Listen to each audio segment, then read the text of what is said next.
What's up, guys? My name is Marcus Huskins, and thank you for joining me.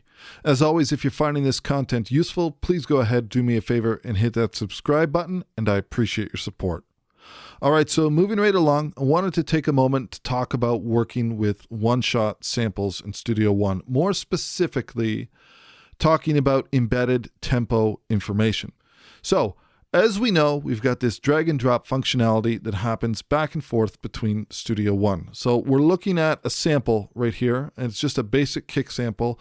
And let's say that I've done a bit of work and I'm doing some editing on some one-shots and I want to use them in future projects, but I want to use them as one-shots where they don't necessarily have any relevance to tempo information. So for example, if we have a listen to this sample, that's a kick drum hit. Now it's not timed, it's not a loop or anything like that, so it doesn't need to have any tempo information.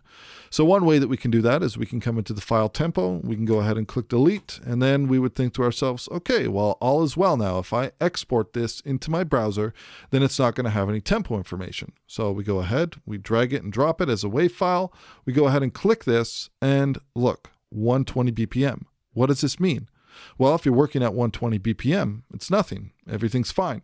But if I was to go ahead, for example, and let's say that I was working at something, a much different tempo.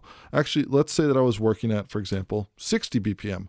So if I went in my 60 BPM session and I attempted to drag this same one shot onto the grid, take a look at what happens. Because we have the preference enabled to time stretch, which is stretch audio files to song tempo, this one shot has been time stretched. And of course, any time stretching that we do, especially at this level, will have some side effects on the audio. And you don't want that to happen when you're working with one shots. The other thing we want with one shots is we want to be able to send them to sample one, for example, and we want sample one to trigger them. But we just want it to happen as a one shot, and the tempo doesn't matter. So, how do we combat this problem? Okay, well, it's actually very simple. Let's go ahead and I'm going to select this file, and essentially it's just one setting. So regardless of whether or not the file has any file tempo information that's been set in your inspector, if we open up Preferences, Advanced, and we click the Audio tab, this option over here, Record Tempo Information to Audio Files. If we then deselect this, hold Apply, and OK, and I was to take this same file and drag it out, it's going to automatically append the number 2 in brackets, but that's okay. Now take a look at this. Now we have the same file, 24-bit, 48, but there's no tempo information, meaning that if I took this file and dragged it into this song, regardless of the fact that I have my song set up to stretch my audio files to song tempo, it's going to come in and there will be no time stretching that happens on this file because we don't have any file tempo information.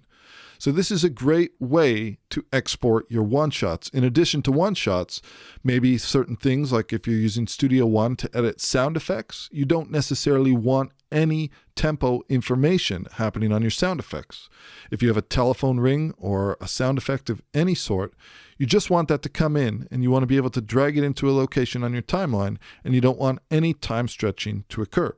So that's how you do it. We just head into this preference, Advanced Audio, and you make sure that you deselect Record Tempo Information to Audio Files. Conversely, if you want to make sure that you are embedding the tempo information, then depending on the tempo setting of your song, and regardless of whether you have the file tempo set in the inspector, the song tempo will automatically be embedded to this WAV file. So now if I click this one, you'll notice it's 60 BPM.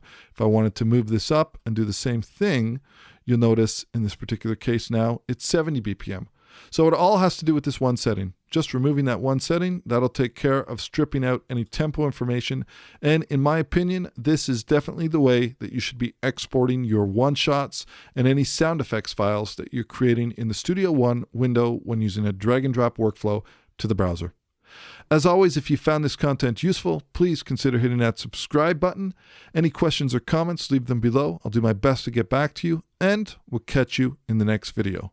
Cheers.